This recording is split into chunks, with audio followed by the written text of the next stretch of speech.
Hello friend welcome to my channel Tapu transform. तो finally गोटे creatine order करी nutribio.com रू। तो आप क्रिएटिन एठार देखिपे तो क्रिएटिन डेलीवरी हो जाएगी। तो क्रिएटिन को अनबॉक्स करी आपको देखा। तो फर्स्ट टाइम क्रिएटिन केमती तो चलतु अनबॉक्स कर सामने देखो। क्रिएटिन को प्रथम गोटे सीजर साहाय्य काटी जाऊँगी। तो एठार आप देखिपे गोटे सीजर साहाय्य क्रिएटिन को अनबॉक्स करुँची।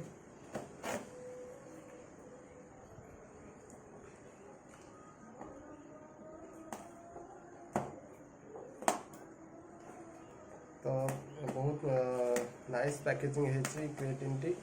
तो क्रिएटिन को एटार अनबॉक्स मुझे तो आप देखिपे बहुत भलसे हाइजेनिक है क्रिएटिन टी। तो क्रिएटिन को मुझे खोली नौ संपूर्ण भाव आपन को देखा केमती आपने यूज करेंगे। जदि आप जिम जाऊँच घरे वर्कआउट कर तो बेस्ट फॉर क्रिएटिन। ओके तो आपने देखिपे ये क्रिएटिन की बर्तमान एमती आसी जाइए गोटे डब्बारे आपने देखिपे बहुत सेफली से जोटा आपंकर musclesplace.com एमपी तो आपने देखिपे फाइनाली क्रिएटिन टी आसी जाइए जोटा आप musclesplace क्रिएटिन मोनोहाइड्रेट जोटा रोचे। तो आप देखिपे क्रिएटिन टी को। तो ये क्रिएटिन टी एवं मार्केट में आप musclesplace.com क्रिएटिन टी आसुनी। ये क्रिएटिन टी आपको चेंज हो क्रिएआम बोली चेंज हो। तो से जो क्रिएटिन टी बहुत स्पाइस लगुच आपटा यूज करें। तो ये क्रिएटिन टा मुझे ऑर्डर कर। तो फर्स्ट टाइम ये क्रिएटिन टी मुझे तो क्रिएटिन नेला पर कौन बॉडी रे परिवर्तन आसी चेंजेस आसी नेक्स्ट वीडियो आप देखिपारे। चैनल को निहाती सब्सक्राइब कर रखु। तो चलतु जाना क्रिएटिन टी प्रथम खोली नौ। तो ऑथेंटिकेशन पाई क्यूआर कोड देती आप देखिपे ऑथेंटिकेशन पाई एमबीर गोटे क्यूआर कोड देती। तो क्यूआर कोड टी आप स्कैन करी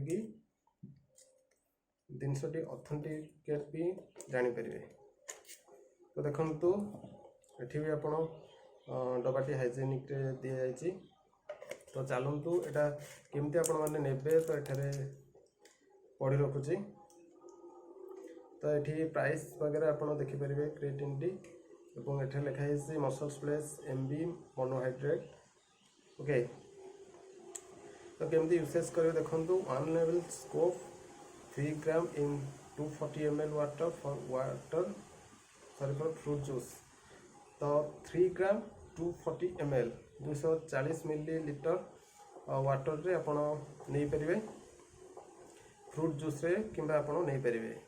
मिक्स वेल 30 to 40 सेकेंड। तो भलसे आप जो नौकरी आप ग्लास रो कि सेकर हो भलसे सेक करेंगे।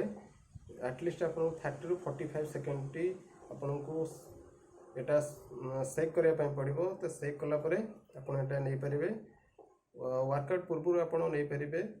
ओके देन एठार लिखाई drink at least 3 to 5 liters of water per day during creatine Uptake.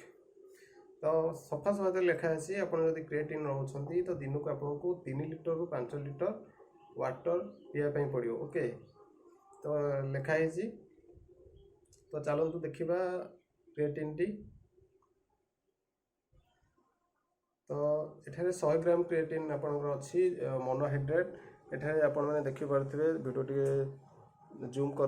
तो ये आपको इनक्रीज स्ट्रेंथ एंड पावर हम और इम्प्रूव लीन मसल्स मास इनहांस इंड्योरेंस एमती लिखाई। तो फर्स्ट टाइम क्रिएटिन टी नौ।